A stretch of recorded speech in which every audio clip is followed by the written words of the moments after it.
The first time I met my girlfriend's childhood best friend, he proudly introduced himself as the ultimate fake baller investigator. Throughout the entire dinner, he couldn't stop lecturing me. Men really shouldn't overdress to look like someone they aren't. If Delilah hadn't explicitly told me you were her boyfriend, I would have definitely grouped you with all those fake rich guys I've exposed online. My girlfriend, Delilah, eagerly nodded along. You really do dress a bit too flashy, Noah. You should listen to Silas and tone it down. I couldn't even be bothered to argue with them. I made an excuse to go to the restroom, but right outside the door, I overheard Silas delivering his expert appraisal of me. Delilah, just look at how that man walks and talks. He's obviously been through one of those gold digger training camps. He only approached you for your money. Think about it. A Patek Philippe watch, a limited edition Louis Vuitton briefcase, and a multi-million-dollar sports car. How could a regular resident doctor ever afford that? My blood boiled, and I finally reached the end of my patience. I turned around, pulled out my phone, and called my mother, the richest billionaire in New York. Mom, wire me $10 million.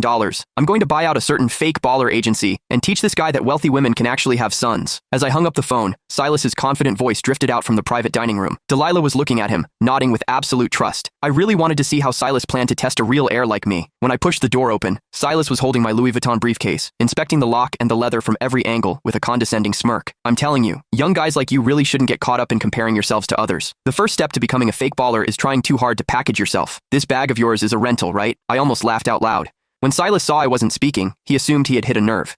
He put on an "I knew it" expression and shifted his gaze to my Patek Philippe watch. Can you let me authenticate that watch of yours? Don't get the wrong idea. I'm just worried you got scammed into spending real money on a fake. After all, the bag is already a knockoff. Delilah was already looking at me with deep suspicion. She gave me an order. Silas is just looking out for you. Hurry up and let him see it. If Silas actually appraised this as a fake, it would only prove that he was the real fraud here. I took off the watch, handed it to him, and smiled. Sure, this watch is a highly limited edition, so make sure you don't mess up your appraisal. Silas eagerly snatched the watch. As he examined it carefully, I clearly caught the flash of raw jealousy in his eyes. It was obvious he had already realized the watch was authentic, but he still opened his mouth to lie. Oh wow, Delilah. Your boyfriend is still trying to pass this off as a limited edition to get away with it, but it's actually just a cheap replica. I just have to ask. You're a young guy with an average family and an average job. Why are you buying these fakes just to stroke your ego? Don't tell me you thought you could use these knockoffs to trap a rich girl and drain her bank account? The belittling tone in his words couldn't have been more obvious. In an instant, the way the other people at the table looked at me changed from admiration to disgust. Delilah glared at me with sheer contempt, her voice dripping with disgust. How can you be so vain? And to think I actually believed you were different from other men. It turns out you all just want my money. Looking at her disgusted expression, my heart turned ice cold.